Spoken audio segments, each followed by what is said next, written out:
Unit 6 gravitation லெசன்ல multiple choice questions பார்க்கலாம். First sum பாருங்க. The linear momentum and position vector of the planet is perpendicular to each other at perihelion, aphelion, all points, only at perihelion, no point அப்படின்னு கொடுத்துருக்காங்க. ஜென்ரலா வந்து நமக்கு இப்போ Sun வந்து ஒரு இடத்துல இருக்குன்னு வச்சுக்கலாம். இப்படி எர்த் வந்து என்ன பண்ணணும்னா இந்த பிளானட் வந்து எலிப்டிக்கல் ஆர்பிட்ல இப்படி சுத்திட்டே இருக்கும். சரிங்களா? சரி, இப்படி சுத்திட்டு இருக்கும். ஸோ இந்த பாயிண்ட் வந்து அப்பீலியன் பாயிண்ட் அப்படி எடுத்துக்கிறோம். இந்த பாயிண்ட் வந்து பெரிலியன் பாயிண்ட் அப்படின்னு எடுத்துக்கிறோம். சரிங்களா? சரி, இப்போ ஆக்சுவலாக வெலாசிட்டி வந்து டேஞ்சென்டல் டைரக்ஷன்ல இருக்கும், மொமெண்டமும் வெலாசிட்டி டைரக்ஷன்ல தான் இருக்கும். அப்போ வந்து பார்த்தீங்கன்னா அப்பீலியன் பிளேஸ்ல வெலாசிட்டி வந்து டேஞ்சென்டல் ட்ராப் பண்ண டைரக்ஷன்ல இருக்கும். இந்த அதே மாதிரி பெரிலியன்ல இந்த டேஞ்சென்ட் ட்ராப் பண்ண டைரக்ஷன்ல வெலாசிட்டி இருக்கும். ஸோ தட் மொமெண்டம் வந்து டேஞ்சென்ட் டைரக்ஷன்ல இருக்கும். பொசிஷன் வெக்டார் வந்து line joining the sun and planet அப்படின்னு இருக்கும்.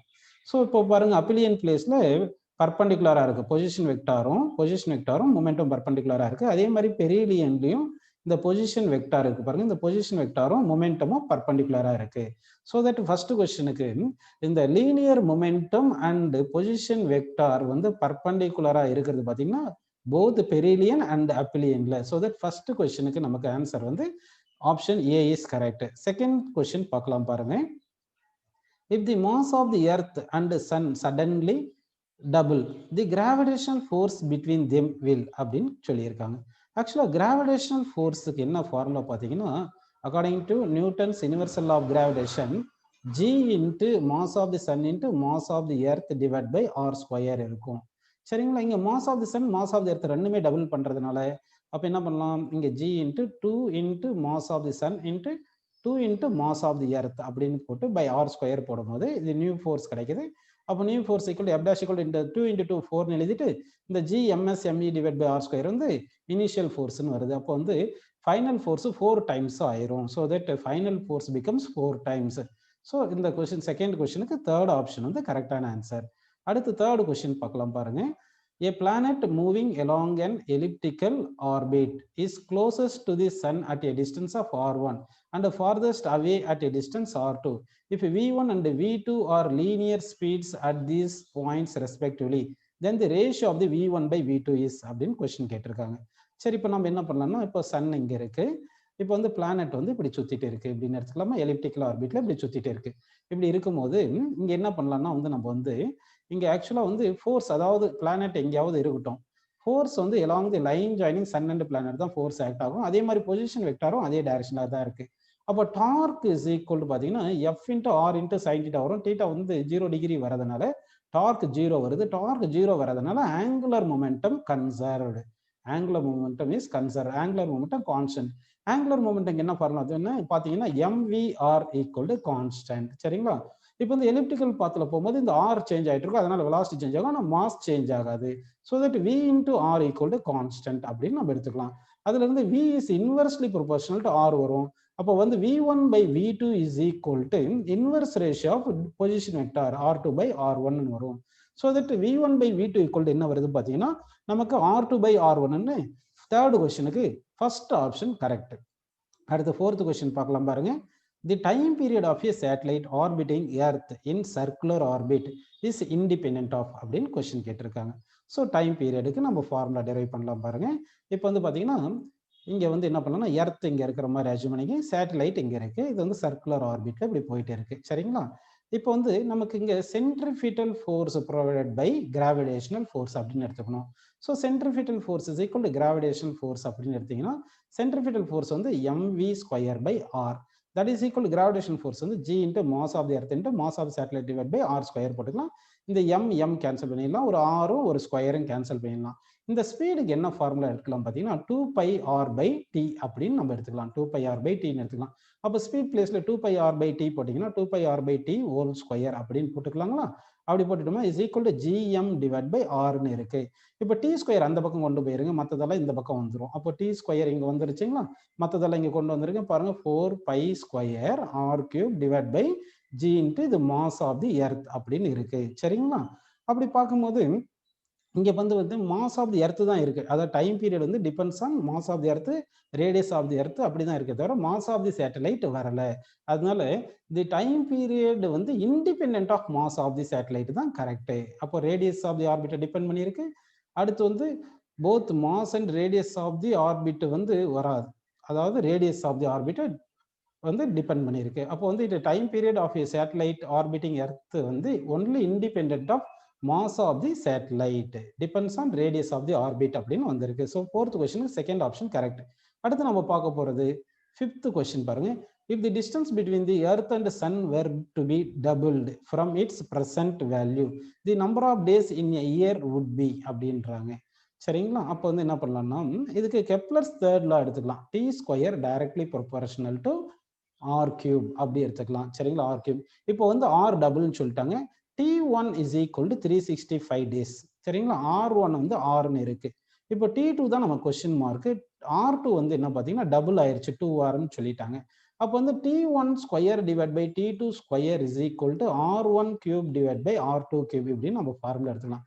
T1க்கு வந்து 24 சாரி T1 வந்து 365. T1 வந்து எவ்வளவு பார்த்தீங்கன்னா 365. T1க்கு 365 சப்ஸ்டிட் பண்ணிட்டு 365 டிவைட் பை T2ன்னு போட்டுட்டு ஹோல் ஸ்கொயர்னு போட்டுக்குங்க.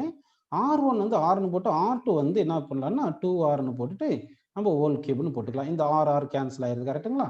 இந்த T2 அந்த பக்கம் கொண்டு போயிட்டோம்னா இந்த T2 அந்த பக்கம் கொண்டு போயிருங்க. அப்போ T2 இங்க அதுக்கு முன்னாடி இந்த ரூட் எடுத்துடலாம். அப்போ ரூட் எடுத்தீங்கன்னா 365 by T2 is equal to 1 by 2 power 3 by 2. அதாவது ரெண்டு பக்கமே ரூட் எடுத்துட்டோம். அப்போ T2 is equal to 2 power 3 by 2 into 365. சரிங்களா? அப்போ 2 power 3 by 2 வந்து greater than 2 தான் வரும். சரிங்களா? இப்போ இதை மல்டிப்ளை பண்ணணும். அப்போ மல்டிப்ளை பண்ணும்போது 2 power 3 by 2 365 மல்டிப்ளை பண்ணீங்கன்னா உங்களுக்கு அப்ராக்சிமேட்லி 1032ன்னு கிடைக்கும். ஸோ ஃபிஃப்த் கொஸ்டினுக்கு ஆன்சர் வந்து பார்த்தீங்கன்னா 1032 டேஸ். அதாவது வந்து இப்போ ரேடியஸ் ஆஃப் தி ஆர்பிட் வந்து ஆர் இருக்கு, அதனால 365 டேஸ்ல ஒரு ரொட்டேஷன் முடிக்குது. இதே ரேடியஸ் ஆஃப் தி ஆர்பிட் வந்து சன்னு அதாவது எர்த்துடைய ஆர்பிட் வந்து டபுள் ஆயிருச்சுன்னா 1 இயர், அதாவது ஒரு வருஷம் கம்ப்ளீட் பண்றது 1 இயர்னா வந்து ஒரு ஆர்பிட் ரொட்டேஷன் கம்ப்ளீட் பண்றது 1032 டேஸ் எடுத்துக்கும். சரிங்களா? அடுத்த கொஸ்டின் பார்க்கலாம் பாருங்க. According to Kepler's second law, the radial vector to a planet from the sun sweeps out equal area in equal interval of time. This law is a consequence of அப்படின்னு கேட்டிருக்காங்க. சரிங்களா? இப்போ வந்து பாருங்க, ஆக்சுவலா இது சன்னு எடுத்துங்க, இது பிளானட் அப்படின்னு எடுத்துங்க. இந்த பிளானட் வந்து இப்படி சுத்திட்டு இருக்கு. இங்க பாருங்க, இப்போ வந்து என்ன பண்ணலாம்னா ஒரு line sun and planet connect பண்ற லைன் இருக்கு இல்லையா? இந்த லைன் இந்த பிளானட் இப்படி மூவ் ஆகுது. நியூ பொசிஷன் இங்க வந்துச்சுன்னா அப்போ இந்த லைன் வந்து ஸ்வீப் சம் ஏரியா இருக்கு இல்லைங்களா? இப்போ என்ன சொல்லியிருக்காங்க? Sun sweeps out equal area in equal interval of time அப்படின்னு சொல்லியிருக்காங்க. அப்போ equal area in equal interval of டைம்னா dA by dt areal velocity equal to constant அப்படி எடுக்கிறோம்னு அர்த்தம். இங்க தீட்டா அப்படின்னு எடுத்துட்டீங்கன்னா ரேடியஸ் ஆர் எடுத்தீங்கன்னா ஏரியாவுக்கு என்ன ஃபார்முலா பார்த்தீங்கன்னா ஆஃப் ஆர் ஸ்கொயர் தீட்டா அப்படின்னு கிடைக்கும். அப்போ ஏரியா பிளேஸ்ல d by dt is equal to, அதாவது d by dt of R square, அதாவது of R square theta is equal to constant அப்படின்னு எடுத்துக்கலாம். சரிங்களா? இப்போ of R square into d theta by dt அப்படின்னு எடுத்துட்டு இஸ் ஈக்குவல் டு கான்ஸ்டன்ட் போடுங்க. கான்ஸ்டன்ட்னு எழுதிக்கிங்க. இப்போ டி தீட்டா பை டிடி தான் omega. So of R square omega is equal to constant அப்படின்னு வருதுங்களா? சரி, இப்போ வந்து ஆஃப் இந்த பக்கம் கொண்டு போயிட்டாலும் கான்ஸ்டன்ட் அப்படியே தான் இருக்கும். போத் சைடு மாஸ் மல்டிப்ளை பண்ணாலும் கான்ஸ்டன்டாக தான் இருக்கும். அப்போ m r square into omega equal to constant அப்படின்னு எடுத்துக்கலாங்களா? கான்ஸ்டன்ட் அப்படி எடுத்துக்கலாம். ஆல்மோஸ்ட் எம்ஆர் ஸ்கொயரை மொமெண்ட் ஆஃப் இனர்ஷியா எடுத்துக்கங்க. இந்த ஒமேகா வந்து angular velocity equal to constant எடுத்துட்டீங்கன்னா moment of inertia into angular velocity வந்து angular momentum. So angular momentum equal to constant. அப்படின்னா கன்சர்வேஷன் ஆஃப் ஆங்குலர் மொமெண்டம் கான்செப்டை வச்சு தான் இந்த கெப்லர் செகண்ட் லால line joining sun and planet sweeps equal area in equal interval of time அப்படி சொல்லியிருக்காங்க. So that second question, sixth கொஸ்டினுக்கு வந்து ஆப்ஷன் பி வந்து கரெக்டான ஆன்சர். செவன்த் கொஸ்டின் பார்க்கலாம் பாருங்க. The gravitational potential energy of the earth moon with respect to earth is அப்படின்னு கேட்டிருக்காங்க. ஆக்சுவலா கிராவிடேஷனல் பொட்டன்ஷியல் எனர்ஜிக்கு எந்த 2 மாசஸ் இருந்தாலும் சரி -g m1 m2 divided by r, இதுதான் gravitational potential energy. Gravitational potential energy denoted by symbol u. So gravitational potential energy வந்து -g m1 m2 by r. So negative வரதுனால gravitational potential energy always negative. Gravitational potential energy always negative. Seventh question second option correct. இப்போ நம்ம 8th question பார்க்கலாம் பாருங்க. The kinetic energy of a planet in an elliptical orbit about the sun at position A, B and C are Ka, Kb and Kc respectively. AC is the major axis and SB is the perpendicular to AC at the position of the sun. S as shown in the figure. Then kinetic energy relation கேட்டிருக்காங்க. சரிங்களா? Already நம்ம ஒரு concept பார்த்துருந்தோம். Angular momentum is conserved, constant. Planet வந்து move ஆகும்போது அப்போ m into v into r equal to constant சொல்லியிருந்தோம். அப்போ வந்து v into r equal to constant வருது. சரிங்களா? அப்போ வந்து v is inversely proportional to r. v is inversely proportional to r அப்படின்னு நமக்கு ஒரு ஃபார்முலா கிடைக்குது. அப்போ பார்த்தீங்கன்னா பொசிஷன் சன்ல இருந்து a தான் வந்து லீஸ்ட் டிஸ்டன்ஸ் இருக்கு. அதுக்கடுத்து கொஞ்சம் அதிகமான டிஸ்டன்ஸ் b, அதுக்கடுத்து அதிகமான டிஸ்டன்ஸ் வந்து பார்த்தீங்கன்னா c. ஆனால் வெலாசிட்டி என்ன ஆயிரும்? அப்படியே இன்வெர்ஸ்லி ப்ரொபோர்ஷனல் வரதுனால velocity at a greater than velocity at b, velocity b greater than velocity at c வருது. Kinetic energy directly proportional to velocity square வரதுனால என்ன kinetic energy of mv square. அதனால kinetic energy at a greater than kinetic energy at b greater than kinetic energy at c அப்படின்னு வரும். So 8th கொஸ்டினுக்கு நமக்கு first option வந்து கரெக்டான answer. அடுத்து 9th கொஸ்டின் பார்க்கலாம் பாருங்க. The work done by the sun's gravitational force on the earth is அப்படின்னு கேட்டிருக்காங்க. சரிங்களா? இப்போ வந்து நல்லா பாருங்க, இது ஒரு நல்ல கொஸ்டின். வந்து இப்போ சன் இங்க இருக்கு. சரிங்களா? இப்போ வந்து எர்த் வந்து இப்படி சுத்திட்டு இருக்குன்னு எடுத்துக்கலாங்களா? இப்படி எடுத்துட்டு இருக்கும்போது ஒரு பர்டிகுலர் பாயிண்ட், அதாவது பெரிலியன் அப்பீலியன் வருது இல்லைங்களா? அந்த பிளேஸ்ல மட்டும் தான் இந்த டிஸ்பிளேஸ்மெண்ட், அதாவது டிஸ்பிளேஸ்மெண்ட்டும் ஃபோர்ஸும் வந்து பர்பெண்டிகுலரா இருக்கும். டிஸ்பிளேஸ்மெண்ட் டேஞ்சன்ட் டைரக்ஷன்ல இருக்கும். சரிங்களா? இப்படி டிஸ்பிளேஸ்மெண்ட் வந்து உங்களுக்கு ஏதோ ஒரு டைரக்ஷன்ல ரொட்டேட் ஆகிற மாதிரி எடுத்துப்போம். ஃபோர்ஸ் இப்படி இருக்கு இப்படின்னு வருது. மற்ற பிளேஸ்ல என்ன ஆகும்னா, ஒரு சப்போஸ் ஒரு பிளேஸ் இங்க இருக்குன்னு வச்சுங்க, இந்த இடத்துல இப்போ டிஸ்பிளேஸ்மெண்ட் இப்படி இந்த டைரக்ஷன்ல வருதுன்னு வச்சுங்க, ஃபோர்ஸ் இப்படி இருக்குங்களா? ஃபோர்ஸ் இந்த டைரக்ஷன்ல இருக்கு, டிஸ்பிளேஸ்மெண்ட் இந்த டைரக்ஷன்ல இருக்கு. இங்க பாருங்க அக்யூட் ஆங்கிள் வந்திருக்கு. அதே மாதிரி இந்த பிளேஸ்ல போகும்போது எடுத்தீங்கன்னா டிஸ்பிளேஸ்மெண்ட் இந்த டைரக்ஷன்ல இருக்கும், ஃபோர்ஸ் வந்து இந்த டைரக்ஷன்ல இருக்கும். இங்க வந்து angle between force and displacement வந்து அப்டியூஸ் ஆங்கிள் வருது. ஸோ அப்போ வந்து பிளானட், அதாவது எர்த் வந்து சன்னை சுத்திட்டு இருக்கும்போது ஒரு சில இடத்துல ரைட் ஆங்கிள் இருக்கு, angle between force and displacement. ஒரு சில இடத்துல வந்து எப்படி வந்திருக்கு பாருங்க, அக்யூட் ஆங்கிளா இருக்கு. ஒரு சில இடத்துல angle between force and displacement obtuse ஆங்கிளா வந்திருக்கு. நமக்கு ஒர்க் டனுக்கு என்ன ஃபார்முலா பார்த்தீங்கன்னா, force into displacement cos theta தானே வருது.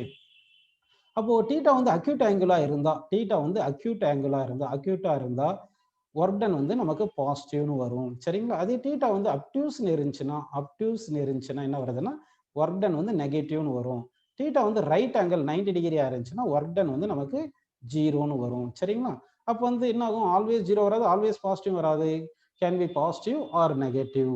பாசிட்டிவும் வரும், நெகட்டிவும் வரும். சரிங்களா? அப்படி பாசிட்டிவ் நெகட்டிவ் வந்தால் தான் கம்ப்ளீட் ரொட்டேஷன்ல பாசிட்டிவ்னால வந்த ஒர்க் டன் நெகட்டிவ்னால ஒர்க் டன் வந்து 0 ஆயிட்டு work done by the gravitation force conservative force நம்மளால சொல்ல முடியும். ஸோ தட் 9th கொஸ்டினுக்கு ஆப்ஷன் சி வந்து கரெக்டான ஆன்சர். 10th கொஸ்டின் பாருங்க. If the mass and radius of the earth are to be both doubled, then the acceleration due to gravity. ஆக்சுவலா acceleration due to gravityக்கு என்ன formula பார்த்தீங்கன்னா g into m divided by r square. இப்போ என்ன சொல்றாங்கன்னா, mass வந்து m dash வந்து 2m பண்ணிட்டாங்க, r dash வந்து 2r பண்ணிட்டாங்க. சரிங்களா?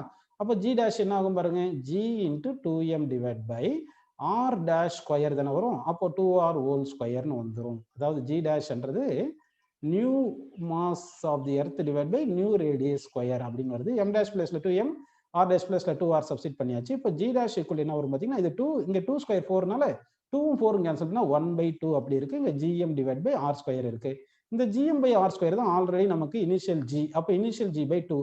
New acceleration due to gravity என்ன ஆகுதுன்னா நமக்கு g by 2 அப்படின்னு நமக்கு கிடைக்குது. ஸோ அப்போ மாஸ் ஆஃப் தி எர்த்தோ ரேடியஸ் ஆஃப் தி எர்த்தோ டபுள் பண்ணிட்டா ஆக்சலரேஷன் டியூ டு கிராவிட்டி அந்த சர்ஃபேஸ் ஆஃப் தி எர்த் வந்து ஆஃப் ஆஃப் தி இனிஷியல் வேல்யூன்னு வரும். So 10th question second option correct.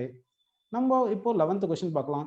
The magnitude of the sun's gravitational field as experienced by earth is. ஆக்சுவலா sun's gravitational field, ஏதாவது ஒரு mass இருக்கு, அதனால gravitational field இருக்குன்னா gravitational field intensity ஐன்னு எடுத்துக்கிட்டு தட் இஸ் ஈக்குவல் ஆக்சுவலா ஃபார்முலா பார்த்தீங்கன்னா gm divide by R square வரும். ஆர் அதிகமாக இருந்தால் கிராவிடேஷன் ஃபீல்டு இன்டென்சிட்டி கம்மியாக இருக்கும். சரிங்களா? அதாவது ஜனவரியில வந்து எர்த் வந்து சன்னு கிட்ட இருக்கும், அதனால ஆர் கம்மியாக இருக்கும். அப்போ கிராவிடேஷனல் ஃபீல்டு வந்து அதிகமாக இருக்கும். சரிங்களா? ஜூலையில வந்து தூரமாக இருக்கும், ஜூலையில வந்து என்ன ஆகுதுன்னா எர்த் வந்து தூரமாக இருக்கும், அப்போ ஆர் இன்க்ரீஸ் ஆகுது, அப்போ கிராவிடேஷன் ஃபீல்டு டிக்ரீஸ் ஆகுது. சரிங்களா? இப்போ ஸோ நம்ம தெரிய வேண்டிய கான்செப்ட் என்ன பார்த்தீங்கன்னா, gravitation field intensity inversely proportional R square. அப்போ எர்த் வந்து சன்னு பக்கத்தில் இருக்கும்போது கிராவிடேஷன் ஃபீல்டு அதிகமாக இருக்கும், தூரத்தில் இருந்தால் கம்மியாக இருக்கும். ஜனவரியில வந்து எர்த் வந்து சன்னு கிட்ட இருக்கிறதுனால ஃபீல்டு இன்டென்சிட்டி அதிகமாக இருக்கு, ஜூலையில் வந்து தூரமாக இருக்கிறதுனால ஃபீல்டு இன்டென்சிட்டி கம்மியாக இருக்கு. ஸோ அந்த மாதிரி பார்த்தா decreases in the month of July and increases in the month of January அப்படின்னு நம்ம எடுத்துக்கலாம். ஸோ ஆப்ஷன் சி 11th வந்து ஆப்ஷன் சி வந்து கரெக்டான ஆன்சர். 12th கொஸ்டின் பார்க்கலாம் பாருங்க. இப்போ a person moves from Chennai to Trichy is weight. ஆக்சுவலா வெயிட் வந்து டிபெண்ட்ஸ் ஆன் என்ன பார்த்தீங்கன்னா மாஸ் இன்டு ஆக்சலரேஷன். சரிங்களா? இப்போ சென்னை டு திருச்சி போகும்போது லேட்டிடியூடு மாறும். லேட்டிடியூடு என்னன்னா பார்த்தீங்கன்னா எர்த் இப்படி எடுத்துட்டு இது ஈக்வட்டோரியல் லைன் எடுத்துட்டு இது வந்து ஆக்சல் லைன் எடுத்துட்டோம்னா நம்ம ஒரு பாயிண்ட்ல இருக்கணும். இந்த பாயிண்ட்டும் சென்டர் ஆஃப் தி எர்த்தும் வந்து கனெக்ட் பை ஒன் லைன். இந்த equatorial line make some angle இருக்கு இல்லையா, இதுதான் லேட்டிடியூட் அப்படின்னு சொல்றோம். So acceleration due to gravity at the point due to latitude g dash போட்டு that is equal to g minus என்ன வரும் பார்த்தீங்கன்னா ஃபார்முலா வந்து ஜி மைனஸ் ஜி என்றது ஆக்சலரேஷன் மேக்ஸ் அது அட் தி போல்னு வச்சுக்கிட்டு into R into omega square cos square phi அப்படின்னு எடுத்துக்கணும். இதுதான் லேட்டிடியூட். புரியுதுங்களா உங்களுக்கு? சரி, இப்போ வந்து சென்னையில இருந்து நம்ம வந்து என்ன பண்றோம்னா திருச்சிக்கு வரும். திருச்சியில தான் பை வந்து கம்மியா இருக்கும். பை வேல்யூ வந்து சென்னையில வந்து அதிகமா இருக்கும், திருச்சியில கம்மியா இருக்கும். சரிங்களா? பை அதாவது காஸ் ஃபங்க்ஷன் பார்த்தீங்கன்னா காஸ் ஃபங்க்ஷன் வந்து டிக்ரீசிங் ஃபங்க்ஷன், ஆங்கிள் கம்மியா இருந்துச்சுன்னா அதிகமா இருக்கும். அப்போ காஸ் பை வந்து திருச்சிக்கு அதிகமா இருக்குதுனால சப்ட்ராக்ஷன் நமக்கு வந்து என்ன ஆகுது பாருங்க, நிறைய இருக்கிறதுனால குறைஞ்சிரும். So that decreases. அப்போ வந்து ஜி டிக்ரீஸ் ஆகுது. ஜி டிக்ரீஸ் ஆனால் வெயிட் டிக்ரீஸ் ஆகும். ஸோ தட் வெயிட் டிக்ரீசஸ் அப்படின்னு நம்ம எடுத்துக்கிறோம். சரிங்களா? இங்கே நமக்கு தெரிய வேண்டிய ஃபார்முலா வந்து weight equal to mass into acceleration due to gravity at லேட்டிடியூடும் போட்டுரும். Acceleration due to gravity with லேட்டிடியூடுக்கு g minus r omega square into cos square phi. பைன்றது லேட்டிடியூட் ஆங்கிள், ஒமேகான்றது ஆங்குலர் வெலாசிட்டின்னு வரும். புரியுதுங்களா? ஆர்ன்றது radius of the earth. Latitude at Chennai greater than latitude at Trichy. Latitude திருச்சிக்கு கம்மியாக இருக்கிறதுனால காஸ்டா வந்து டீட்டா கம்மியாக இருந்தால் காஸ்ட் அதிகமாக இருக்கும்.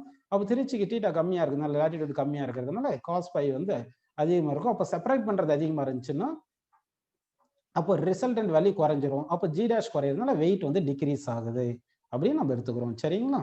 அடுத்து 13th கொஸ்டின் பாருங்க.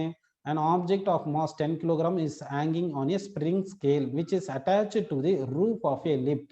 If the lift is in free fall, the reading in the spring scale is actually வந்து பாத்தீங்கன்னா reading of spring balance depends on என்ன பாத்தீங்கன்னா வந்து weight equal to m into இந்த ஃபார்முலா என்ன இருக்குன்னா g plus R minus A இருக்கு. Plus R minus ஏன்னு போடணும். அப்போ ஏ பிளேஸ்ல என்ன போடணும் பார்த்தீங்கன்னா இங்கே வந்து பிளஸ் பண்ணுமா மைனஸ் பண்ணுமா பார்த்தீங்கன்னா டவுனோடு ஃப்ரீ ஃபால்னா டவுனோடு வரும்.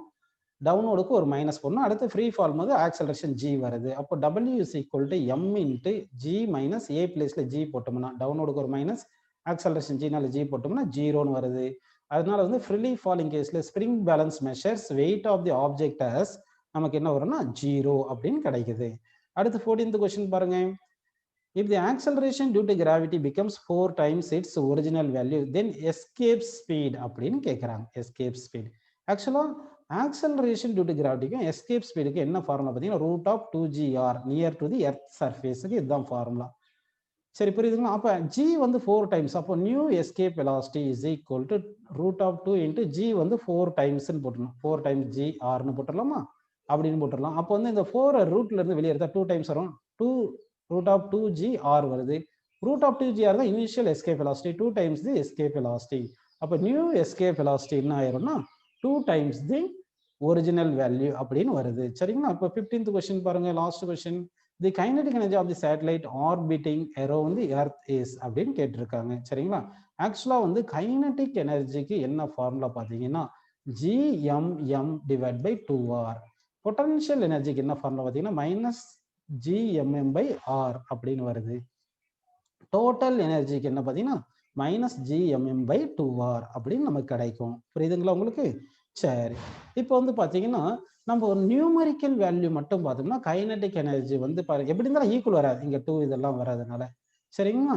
அதனால வந்து நமக்கு என்ன ஆகுதுன்னா கைனடிக் எனர்ஜி வந்து இந்த நியூமரிக்கல் வேல்யூ மட்டும் பார்த்தீங்கன்னா பொட்டன்ஷியல் எனர்ஜி gmm by rன்னு இருக்கு, ஆனால் கைனடிக் எனர்ஜி gmm by 2rன்னு வரதுனால லெஸ் தென் பொட்டன்ஷியல் எனர்ஜி. அதாவது நியூமெரிக்கல் வேல்யூ எடுத்து பார்த்தோம்னா numerical value of kinetic energy less than numerical value of potential energy அப்படின்னு நமக்கு 15th கொஸ்டினுக்கு செகண்ட் ஆப்ஷன் கரெக்டான ஆன்சரா கிடைக்குதுப்பா.